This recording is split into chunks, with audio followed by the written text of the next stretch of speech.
understand. You just don't understand the connection that we have with the colored people. In other words, we work with them and they work with us. And we're not going to take him and push him off somewhere just because we could do it. You tell these people that's what I've been telling them right here.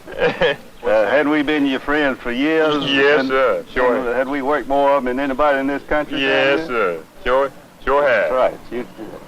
You got hungry, we give you something to eat, don't we? Yes, sir. And his man And he had been brainwashed now. We can say one thing, the white man is good at brainwashed. He brainwashed him into thinking that the only way that he can live is just to cry on the shoulder of the great white father. And most of them feel like that, you know. And I think it will help a lot to get a lot of them off the white man plate. Bill, if you got in trouble, who'd you go to, the white or the black? Tell the truth now. That's a bad word, Dad. Bill puts him on the spot because there ain't no colored folks in. You don't want to be embarrassed right by himself.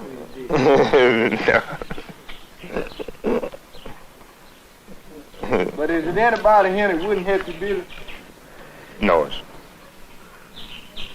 We have always got along fine with the niggers. We never mistreated them. And there's no complaints. And they are all happy. These are the Johnsons, typical of the rural Negro living in the Selma area. Their daily lives have remained unchanged since the march. Like most Negroes, they don't own the land, they rent it. They have 7 children. All of them live in a 2-room shack which Mr. Johnson built himself. They have no plumbing, no telephone, no TV or radio, no automobile. And while some Negro tenant farmers in 20th century America have wells and some have pumps, the Johnsons have neither and must haul their water from a quarter-mile away. They must borrow to live and live in constant debt. They owe for food, fertilizer, and seed and have $200 in doctor bills they are struggling to pay. They grow some food for themselves, but hunger is a constant in their lives. Too many mouths and too little money.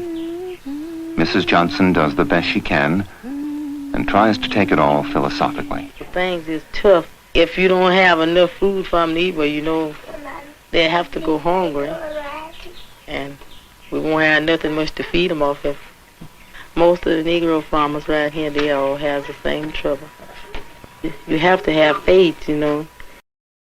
The early 1970s, an infamous bank robbery in Stockholm, Sweden, hence the name Stockholm Syndrome, where you had a couple of bank robbers take hostages of people in the bank. But then something strange happened. Something about after 130 hours or so of being held hostage with people with at least one of them had a submachine gun. I mean, this was not nice.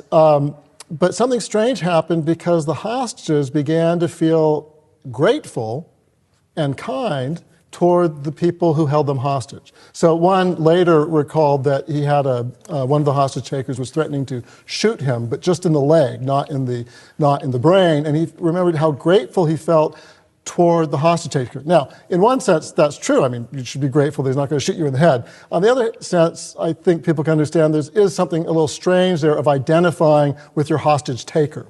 And so out of this, a psychologist came up with this idea of Stockholm Syndrome, where people are sometimes held captive, or sometimes today it's being applied to people in abusive situations.